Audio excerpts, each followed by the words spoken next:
دا غم چې راغلی د بونیر دا زموږ د ټولو غم دی. دا ډېر دی او افسوس دی. یو المیه ده او داسې المیه ده چې ټول بونیر سفر شوی دی.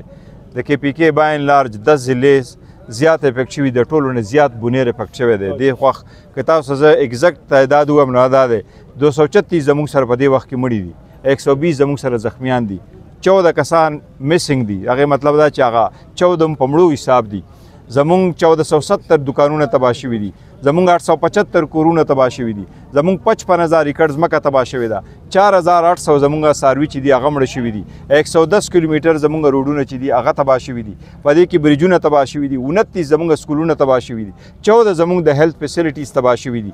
دومره زیاته تباهي په تېرو 100 کالو کې په دې علاقه کې نه وه راغلې لکه اوس چې راله. دا د بلیونونو ورته انفراسټرکچر په 2 غنټې کې ټول تللی دی.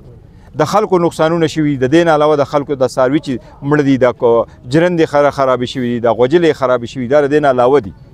د دې ټولو خلکو سره حکومت خو اعلان کړی دی چې موږ به انشاءالله تعالی کوشش کوو د مړي دپاره به 10 لکه ورکوو، زخمي ته به 15 لکه ورکوو. تاسو چې د سورو خلکو نقصان شوي، که هغه ستاسو د کوټې د پټي، تاسو د څاروي، تاسو د ګاډي پکې ما سره لا فکر نشته، خو چې د چا موټر سایکل هم دغه شوي، سایکل هم تباه شوي، انشاءالله تعالی موږ به هغه ازاله کوو او یوازې به نه پرېږدو. بل دا د ذریعه خلک دی، حکومت اعلان کړی دی 1 ارب روپو به موږ تخم او سره هسې ورکوو او 3 ارب روپۍ چې دي که نه هغه به بلاسود قرضې ورکوو انشاءالله تعالی. او د دې خوم سره د خلکو سره به د هغه وخته پورې ولاړو تر څو چې د دې د بحالۍ دا کار واپس شوی نه دی. د مړو پیسې میلاو شوي دي، دا بل به په دې هفته کې شروع کوو انشاءالله تعالی. ټولو له به ورکوو. زموږ د ټولو خلکو زما شکریه ادا کړې ده. زه د ټولو ضلعو شکریه ادا کوم چې زموږ سره هیلپ کړی دی، وفاقي حکومت چې زموږ سره هیلپ کړی دی، فوج چې زموږ سره هیلپ کړی دی، دا ټولې د پارټو والا چې کوم دي، که نیشنل پارټي ده، که پیپلز پارټي ده، که مسلم لیگ دی، الخدمت په همیشه مخکې د ټولو نه مخکې ولاړو، ډېر په منظمه طریقه باندې دي دغه کړی دی، خدمت کړی دی. زه د حافظ نعیم الرحمن صاحب ډېر مشکور یم، ما ته ټلیفون کړی و، ما سره اظهار همدردي کړی د هغې راغلی و چې زموږ خلک به هم دلته راځي. وزیر اعلی صاحب ته ټلیفون کړی، زه د هغه ډېره زیاته شکریه ادا کوم.